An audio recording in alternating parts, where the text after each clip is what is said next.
UCN T न्यूजमध्ये आपले स्वागत आहे।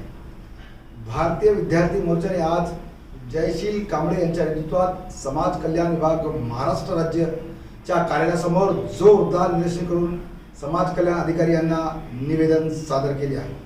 त्यामध्ये स्वधार योजनेसाठी अर्ज करताना विद्यार्थ्यांना मोठ्या समस्या येत आहेत ते सोडवण्यात याव्या, तसेच स्वधार योजनेचा अर्ज करण्यासाठी असलेल्या पोर्टलमध्ये दुरुस्ती करावी, स्वधार योजनेसाठी पात्र असलेल्या विद्यार्थ्यांच्या बँक खात्यात लवकरात लवकर पैसे टाकण्यात यावे, अशा प्रकारच्या मागण्या त्यांनी केलेल्या आहेत।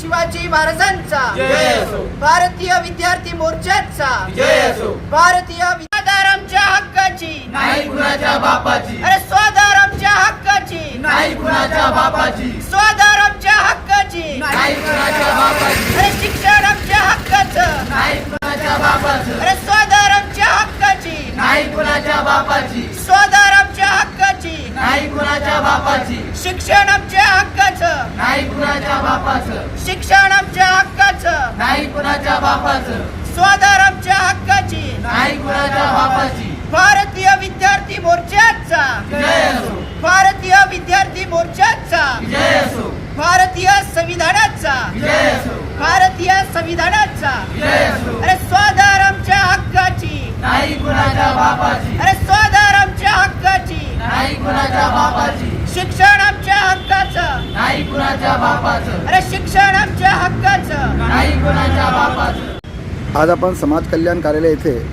निदर्शने करतात, काय म्हणणं आहे आपण? सर्वप्रथम तुमच्या चॅनलचे मी या ठिकाणी आभार व्यक्त करतो की तुम्ही आमच्या विद्यार्थ्यांचं आंदोलन या ठिकाणी दाखवण्याचं काम करतात। आज आम्ही या ठिकाणी समाज कल्याण विभागाच्या कार्यालयामध्ये आंदोलन करत आहोत भारतीय विद्यार्थी मोर्चाच्या वतीनं। जवळपास 2 महिन्यांपासून आम्ही स्वाधारच्या बाबतीमध्ये ज्या विद्यार्थ्यांच्या समस्या आहेत त्या समस्येला घेऊन या ठिकाणी आंदोलन करत आहोत। जवळपास 3 ते 4 वेळा सहाय्यक आयुक्तांशी आमची चर्चा झाली आणि चर्चा होऊन सुद्धा त्यावर त्यांनी तोडगा काढला नाही। फक्त आणि फक्त कागदी घोडे नाचवण्याचं काम ते करत आहेत, त्यावर इम्प्लिमेंटेशन करण्याचं काम ते करत नाही आहेत। त्यामुळे आम्हाला शेवटचा पर्याय म्हणून या ठिकाणी धरणे आंदोलन करावं लागत आहे। या धरणे आंदोलनाच्या आमच्या काही महत्त्वाच्या मागण्या आहेत। सगळ्यात पहिली मागणी आमची अशी आहे, सन 2025 आणि 26मध्ये जे वसतिगृहाची लिस्ट लागायला पाहिजे होती, पहिली लिस्ट लागली परंतु दुसरी लिस्ट अद्यापही लागलेली नाही आहे। का तर इमारतीचं काम चालू आहे, त्यामुळे ती दुसरी लिस्ट त्यांना लावता येणार नाही। त्यामुळे असं कारण त्यांनी सांगितलं। म्हणून आमची या ठिकाणी मागणी अशी आहे की ज्यांना तुम्ही वसतिगृहाचा लाभ देऊ शकत नाही त्यांना तुम्ही किंबहुना स्वाधारचा तरी लाभ द्या, आणि स्वाधारचा लाभ देण्यासाठी जे मोठू स्वाधारचं ऑप्शन असते किंवा सेंडबॅकचं जे ऑप्शन असते ते ऑप्शन तुम्ही विद्यार्थ्यांसाठी उपलब्ध करून दिलं पाहिजे, जेणेकरून विद्यार्थ्यांना स्वाधारचा लाभ घेता येईल। याच्या व्यतिरिक्त आमच्या काही महत्त्वाच्या मागण्या आहेत। स्वाधार योजनेसाठी पात्र ठरलेल्या विद्यार्थ्यांच्या बँक खात्यामध्ये लवकरात लवकर पैसे जमा करायला पाहिजेत। त्यानंतर आमची अशी मागणी आहे की शासकीय वसतिगृहामध्ये राहणाऱ्या विद्यार्थ्यांचा जो निर्वाह भत्ता आहे तो वेळेच्या वेळेमध्ये त्या ठिकाणी त्यांना दिला पाहिजे। त्यानंतर बऱ्याच विद्यार्थ्यांच्या तक्रारी अशा आहेत की जेवणाची व्यवस्था व्यवस्थित नाही आहे, पिण्याच्या पाण्याची व्यवस्था वेळेवर त्यांना होत नाही आहे। या सर्व ज्या समस्या आहेत त्याचं निराकरण सुद्धा त्यांनी युद्धस्तरावर करायला पाहिजे, अशा आमच्या काही महत्त्वाच्या भारतीय विद्यार्थी मोर्चाच्या मागण्या आहेत। हा जर आपली आज आपण निदर्शने करत आहात, ही जर आपली मागणी इथं मान्य नाही तर पुढचं काय पाऊल असेल आपलं?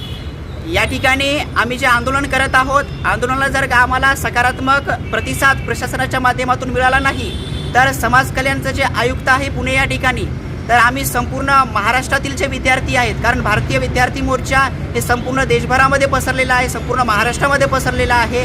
पुण्याच्या मुख्य आयुक्तालयामध्ये आम्ही त्या ठिकाणी हजारोच्या लाखोच्या संख्येनं विद्यार्थी घेऊन त्या ठिकाणी आम्ही ठिय्या करू। काय नाव आपलं? माझं नाव जयशील कांबळे, प्रदेशाध्यक्ष भारतीय विद्यार्थी मोर्चा।